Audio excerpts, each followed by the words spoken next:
Welcome back to the channel. Hello. Okay. Episode 2 of the TBR Reckoning.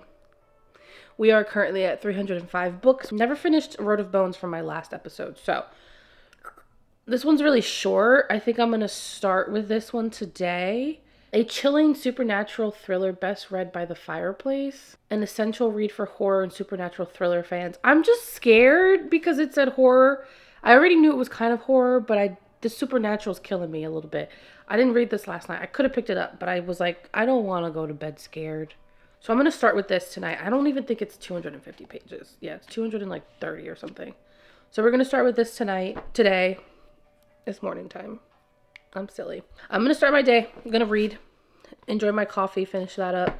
And then I'm going to see if I can find like a nice trail to go walking. I could just walk around my neighborhood, but I don't really want to.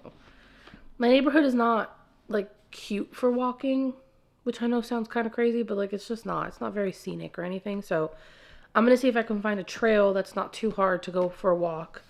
And then I'll take my audiobook with me and we'll go for a walk. Get some sunshine in. Even though I don't really care to go outside. I want it to be fall. It's fall. It's fall.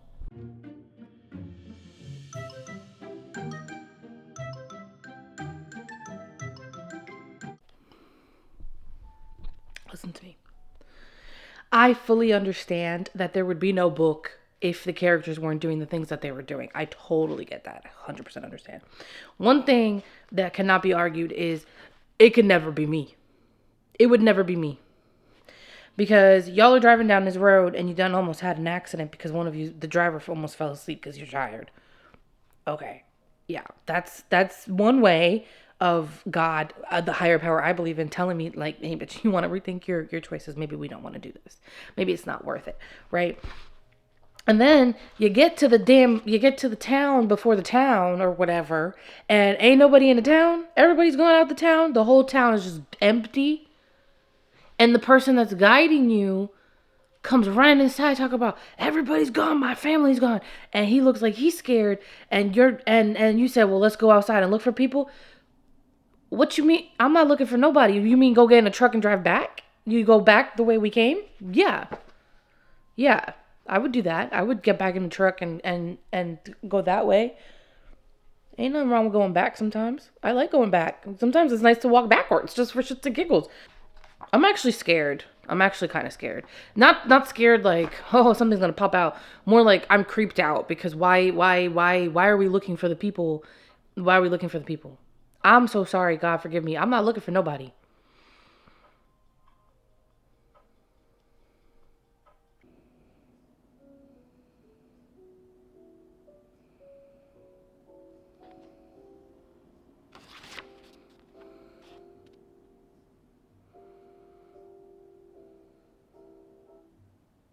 Everybody's disappeared out this town. They're running through people's houses. All the doors are open in the coldest place on earth. Everybody just left their doors open, food on the table, half eaten. And they find a little girl. And it happens to be the guide, Caskiles? I don't know how to say his name. It's the guide's niece. They find the niece in a closet or a basement or something. And she's like catatonic. Like she's not talking. She's in shock, right? Prentice points out to Teague. He's like, everybody abandoned the town. Everybody left but the little girl. The little girl's the only one left. She's not talking. She's not crying. She's not saying nothing. He's like, you don't get like a weird vibe from her. Like, you don't think maybe there's more going on. When I tell you that Prentice is my spirit animal, because my first thought when they found that little girl was like, she done did something and everybody left.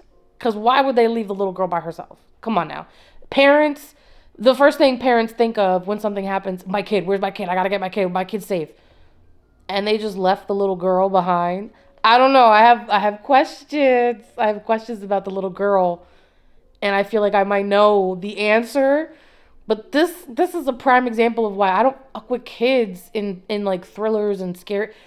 Why are the kids in the books? Can you just get the kids out the book, please? Because I feel like the authors forget how to act. They put a kid in the book and all of a sudden the kid is possessed. The kid is doing this. The kid is climbing walls and shit. No, I don't want this. I don't want this. I'm nervous. This book is making me nervous, but Prentice is really funny.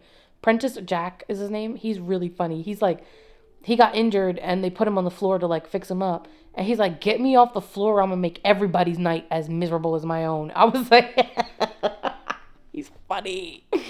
I'm having a grand old time. Your girl is she's creeping herself out. Earlier, I creeped myself out to the point where I had to take a nap. I was like, yep, we're gonna take a nap because clearly we've bitten off more than we can chew. It is kind of reminding me of I just read it recently and I watched the movie. The House at the End of the Cabin, the Paul Tremblay book. It's kind of giving me a similar vibe to that, as in like there is so much more going on than even the author is kind of like writing about. Like it's there, but it's so in the background. I just think that this isn't as convoluted as The Cabin at the End of the Woods, because that had me, I was spinning at the end. I was like, I thought that I was reading about this, and then it ended up being about that, and then this person was over there when I thought that they were over here. It's not that convoluted, Road of Bones, but it is giving that same kind of like, I really have no idea what direction this is going to go. I'm really along for the ride. I'm not mad about it. I'm not mad about it. And I wasn't mad about it before with The Cabin at the End of the Woods either. But that ride ended up kind of being like underwhelming. I'm hoping that that doesn't happen with this one, because so far I really like it. I really like it. I'm a horror girly. What? I like horror books. They did eat reindeer burgers though in the beginning, and it just, my whole tummy was like, what? Ugh, not Rudolph. I'm at 156, page 156. I'm almost done. I really don't have that much left. Something happened, right? They left. They left where they were because they felt unsafe, which, yeah, that makes sense, because that makes sense. And they got in the truck and they started driving. Why the fuck did they get out the truck? Why are they no longer occupying the truck, the vehicle with the doors that you can close and the windows that go up? Why are they no longer in there? And the little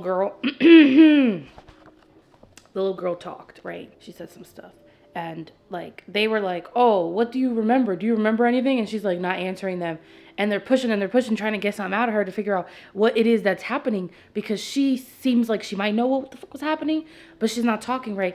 And the only time she does talk is when the guy was like, okay, well, I think I can slow down now. I think like we've put some distance between whatever was happening and us. And the little girl says, no, don't slow down.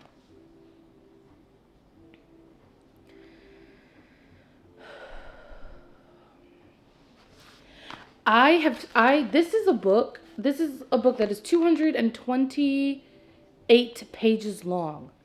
228 pages. I should have been able to read this in like 3 hours max. It's taken me like 7 because my heart keeps trying to come out my chest and up through my throat, and I have to keep stopping, and I keep having to take laps I put myself down for a nap earlier. I said, I'm not doing this. I got to take a nap. Right now, I put it down and I walked over and I started a load of laundry. There's this like undercurrent of like creepiness of like something scary is going on, and but I don't know what it is. But there's not enough information for it to like actually truly terrify me. It's just the suspense. It's the suspense of not knowing, but knowing that there's something to know.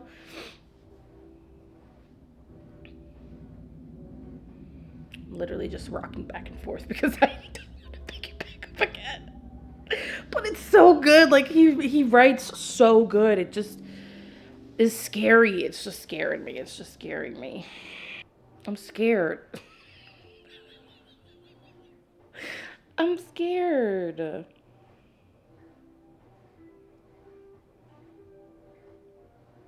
But I gotta keep reading because I want to finish it. Like, I actually do want to finish it. It's a good book.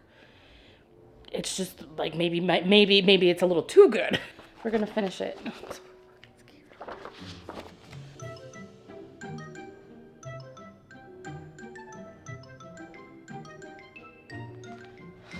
No. Why? Why wouldn't you just kick her out of the car? Why wouldn't you just kick her out and you stay in?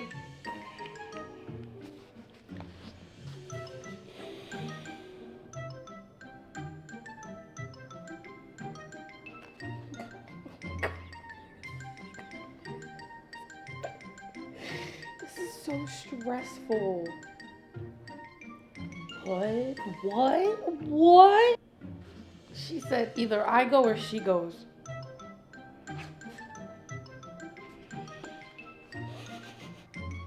God, stop looking away from the road. Every time he looks away from the road, something happens.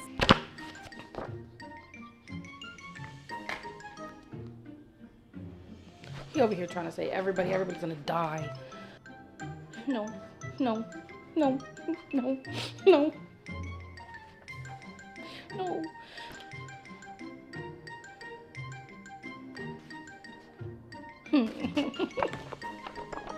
We finished it. The second episode of my TBR Reckoning series has been completed with Road of Bones. I think this might be overlap from like the first episode. I never got to it then. We finished it. I actually finished it all in one day. And what should have taken me 3 hours ended up taking like probably 8 or 9 hours because I had to keep putting it down. But not because it wasn't good, but because it was literally making me feel like my heart was going to come out of my chest. Stressed. I was stressed reading this. Yep. I was stressed. There were parts where I was like, oh, this feels really slow, borderline boring. Like, I don't really understand the point. Why are you talking so much? But it comes together and it's one of those, how do I say? Like, it's not one of those horror stories that is jump scare or like a tangible scary. It's the kind of horror story that just like, it just makes you feel uncomfortable. It makes you feel, I don't want to say it because I'm by myself I'm by myself. There ain't nobody here to help me if I get scared. But the point is, this felt like a really good character study with horrific elements and quite a bit of like folklore. I really do wish we had gotten a little bit more of the folklore side of it, excuse me. But I get it. I mean, it was only like, it was less than 250 pages. So I get why we didn't get more of that, but this was really good. This was really, really good. If you want a horror story, but you don't actually want to be like scared shitless, like you just want something that is creepy, spooky, eerie, just dark and foggy and misty type vibe, I would 100% recommend Road of Bones. This was fantastic. This was actually really good. And it's just helping me learn even more the kind of horror that I like, because I'm finding that I do like horror books. I do like those kind of like scary, creepy stories, but I have a limit. And every time I read a new horror book, it kind of teaches me like how much closer to that limit I can get before I'm like, yeah, no, hard no, excuse me. But this was fantastic. This was a wonderful way to end this shorty little reading vlog. I would highly recommend. And I think now we are down, I don't know where my laptop is, but I think we started and we were at 305, right? So now we should be down to 304. And I do think I cleared some books off my shelves earlier. Like, yeah, they're right here. I got rid of whatever this is, Punk 57. I'm not going to read this. I read like 2 pages or something. Like, I just cracked it open and I read 2 pages. I'm all set. I don't think it's going to be my vibe. I am going to be unhauling even though I knew the end. This was really good. It's a really good novella and I did read it already. So it's not part of my TBR. And then, you know what else I'm going to be unhauling? When the Wolf Comes Home by Nat Cassidy, because, and I think I knew this, but for some reason I thought I was braver than I actually am. There's a kid in this, and I'm all set. I'm all set. After this, no, I'm okay. That's where I draw the line. Kids and horror stories. I'm so good on that. But we're working through the TBR. We are working through it. We're discovering the great books, ones that we absolutely love. We are unhauling things that we know are not going to be our taste anymore. We are unhauling things we're DNFing. What am I reading next? I don't know if I'll make an episode of this, maybe, because I do want to read the whole series, but next up we are going to be reading Shadow and Bone by Libre. I think I said this earlier, but like I feel like I missed the hype train. Everybody's on the like Six of Crows hype train now, but I really do want to read this first because I liked the show today. That book wore me out. I'm done. I'm probably going to play some Apex with my nephew and my brothers. And yeah, then we have to work tomorrow. That sucks. But as always, thank you guys so much for watching the video, for supporting. I really do appreciate it. It means the world to me when you guys come back and you watch my silly little videos. I appreciate it. Thank you very much. But I will see you for the next video. And as always, happy reading.